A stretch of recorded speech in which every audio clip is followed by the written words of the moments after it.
Okay, once we've identified what alpha is, we're going to calculate the test statistic. Our formula, chi-squared, is equal to n minus 1 s squared over sigma squared. The critical values can be found on page A13 in the chi-squared chart, and then you can make your comparison and write your conclusion. Not so horrible. Okay. Second approach is the p-value. Now, this is where it gets a little complicated, but it's the same process. It's just how we come up with our number that we're going to make the comparison that's a little bit different. And I'll show you what all this means when we get to that point. But to be a left-tailed, right-tailed, or two-tailed, we do it just a little bit differently. And then make your comparison and write your conclusion. So the basic steps are the same. Don't freak out on me. So I'm going to do both approaches at the same time. So here we go. It says test the claim, or test that H sub O is 0.75 versus H sub O is less than 0.75. So we have a left-tailed test. A random sample of size 11 is obtained from a population known to be normally distributed, and S is 0.6404 and alpha is 0.05. Will the researcher reject the null hypothesis? So going back to the process was the same. We have our H sub O and H sub 1. We don't have a claim in this case, which is okay. But we need to identify alpha. Well, it's pretty simple. It's right here. So alpha is 0.05. Got it. Then we need to calculate our test statistic. Again, our formula is chi-squared n minus 1 s squared over sigma squared. Okay, so now to make sure we get the numbers right, we are given sigma up here and we're given s right here. So our n is 11. So here we go. So chi-squared is going to be 10 times 0.6404 squared over 0.75 squared. We grab our calculator and do our math.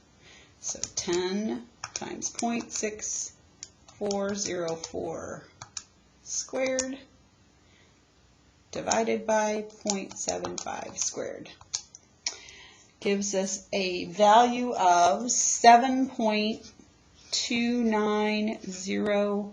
7.2909. That is our test statistic. Our chi-squared value is 7.2909. Okay, this is where the two go different paths. If I do classical or if I do p-value. Okay, classical, at this point I grab table A13, which looks like this. Okay, you might remember we've done some things with this earlier in the year, so it shouldn't be too complicated here. I go down, notice it says in the heading, area to the right. So we need, okay, this is a left-tailed test, so 0.05 is on the left, so we need to find 0.95, and we need to go down to 10, so we go down to number 10, we get a critical value of 3.940. So our critical value, which is what I'm going to mark next, is 3.940. Okay, now remember, this is chi-squared, and chi-squared starts at 0 and gets bigger. So if we think about it, we have some crazy curve here. We don't know what it looks like for sure. We have a line at 3.94 and we're at 7.29. We are not in the left tail, therefore we would fail to reject. Like so. All right, not so terrible. Now let's take a look at p-value and how that changes things. So we have a left-tailed test. I'm going to pull this up here so you can kind of see what's going on.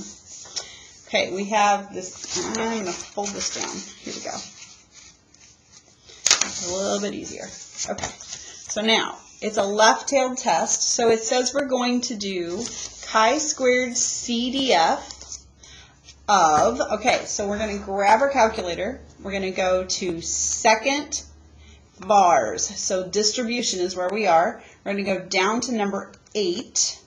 Looks like this. Okay, go down to number 8.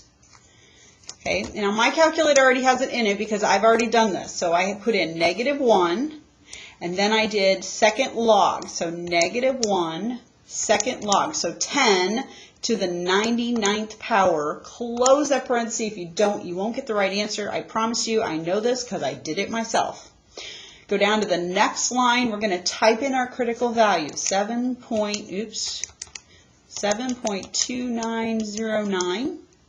And our degrees of freedom, remember, is n-1, so we're going to use 10, and we're going to hit paste. And it's going to put that number in for us. We're going to hit enter again, and it's going to tell us our p-value is now 0.3022. Okay, what are we going to do with that p-value?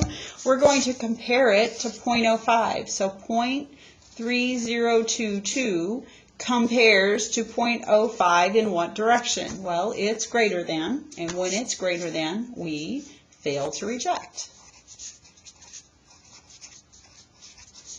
Okay, same result, same problem, two different approaches. Up to you which way you want to go. Some people are more comfortable with the table, others are more comfortable with p-value. Okay, now, notice that in my formula for p-value, I have three different versions. I have a left-tailed version, a right-tailed version, and a two-tailed version.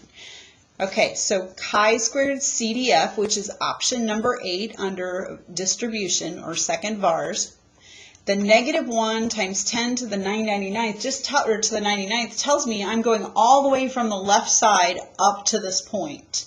That is the reason it's this way. If I want right-tailed, I do 1 minus that, which shouldn't be unusual to you. And if it's two-tailed, I take the left one and I multiply it by 2 before I make my comparison. So in short, I do CDF because I want to add them all up. Then I do 1 minus if it's right-tailed, and I multiply by 2, and each time I compare it to my alpha. Okay, let's take a look at another problem. I'll do both approaches again, not a problem. All right. So we have h sub o is 35, h sub 1 is greater than 35. So now we have a right-tailed test. Again, it's pointing to the right, that's how I know. I have n is 15, and I know that s is 37.4 and alpha is 0.01. Will we reject? I don't know, let's find out. So we know that alpha is 0.01. We know n is 15, so our degrees of freedom are 14, or 15 minus 1. All right, chi-squared is equal to n minus 1 s squared over sigma squared. Again, sigma comes from the problem, and s is given to us right there. So we have 14 times 37.4 squared divided by 35 squared. And I've already done this math, and I have a chi-squared value of 15.9858. Double check my math, make sure we're on the same page here. If I'm going classical, I grab my table, and it's a right-tailed test, so the area to the right is 0.01. So I simply go to 0.01 on the right. I go down to, what's my n? N is 4, I go to 14, so 14.01, I get 29.141 as my critical value. So very simply, my critical value is 29.141. Remember, we always start at 0, so if I'm looking at a scale here, 29 is way over here, and I'm at 15. Am I in the tail? I am not, so I would fail to reject. If I'm going p-value, okay, I'll give you a second to catch your breath.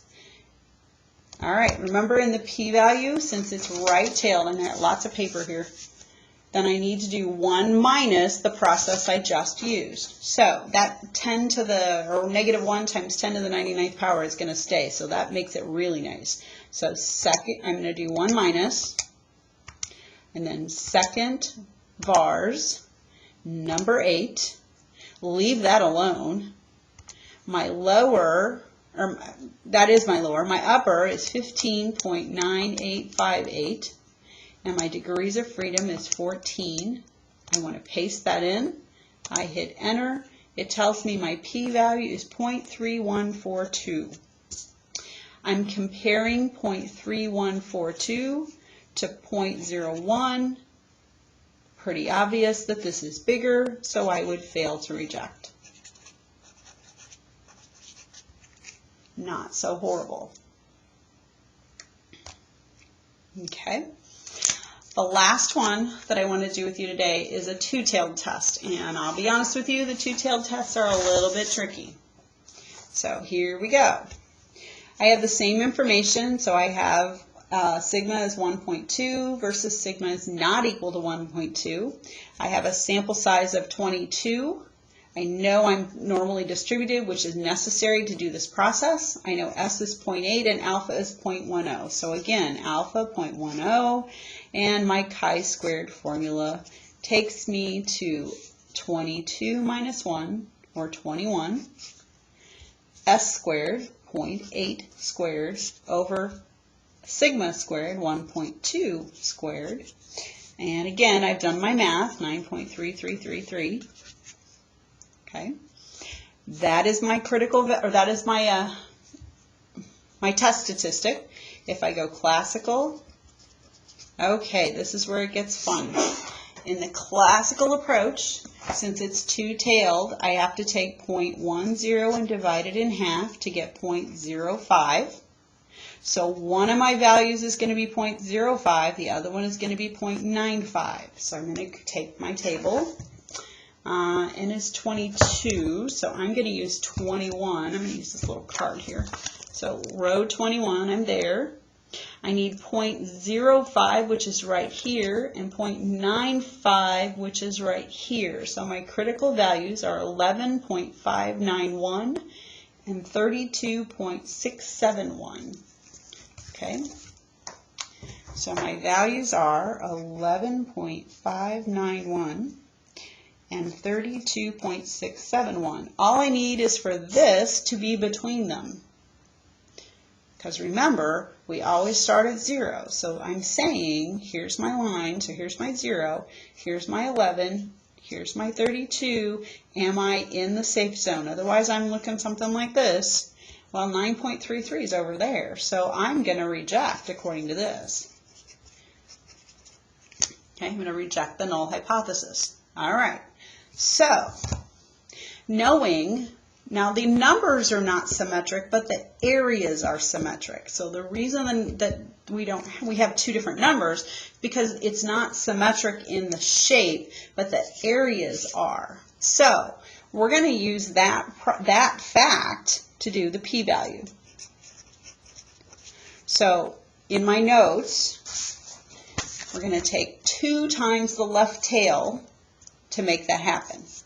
So we're going to do 2 times the CDF, chi-squared CDF, sorry, and then -1 times 10 to the 99th, our p-value, or our critical value, one more time, our test statistic, 9.3333, and our degrees of freedom are 21.